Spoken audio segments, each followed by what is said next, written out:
Hello friends, in this specific video I will be talking about document simplification in GMP.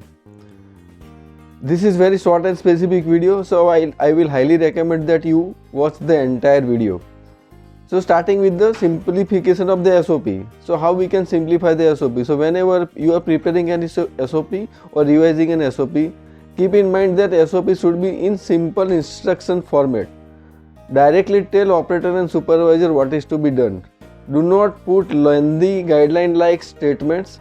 Simply tell do this, do this, do this, which will be easy to understand, easy to follow. And that action should be in the sequence of the activity. So your first statement should be your first sequence of the activity and go on so on. For example, ensuring the utility of an equipment should come before you start the equipment. Many times I have seen the SOPs where it tells to start the equipment and then tells that check that utilities are available. So this is not the correct sequence of the activity. So put the SOPs in correct sequence. Put simple statements and do not miss any step which is required to be done by the operator. Do not put things which operator has to remember and do. That should be written into the SOP. So keep the SOP as simple and as instructive as possible. It is the first and foremost part of the document simplification. Then it comes about how many entries has to be done for a given record. So I have seen that for a single activity there are 3 to 4 times operator has to enter the data.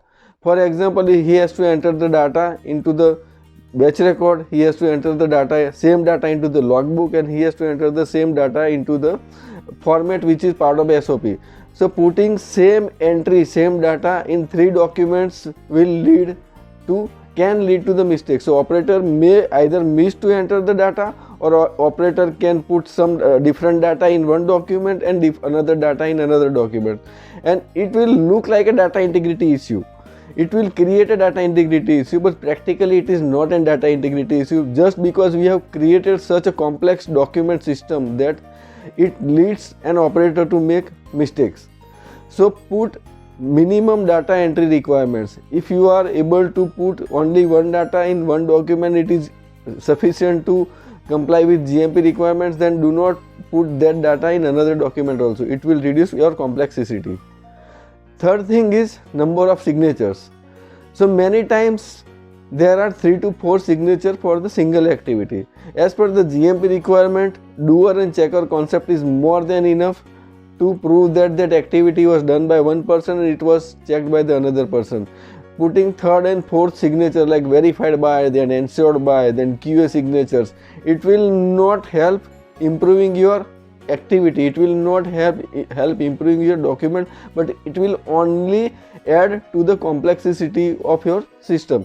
So if it is an activity, a signature for the done by and a signature for the check by is more than enough.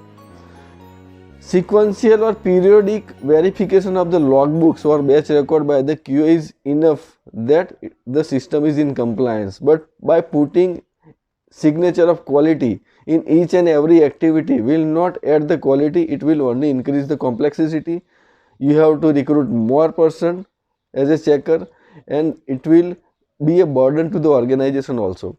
So keep these 3-4 simple things in mind to reduce the document complexity. I will repeat: prepare simple SOPs.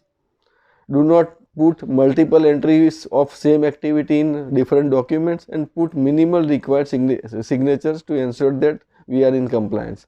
Hope this will be helpful. Thank you very much.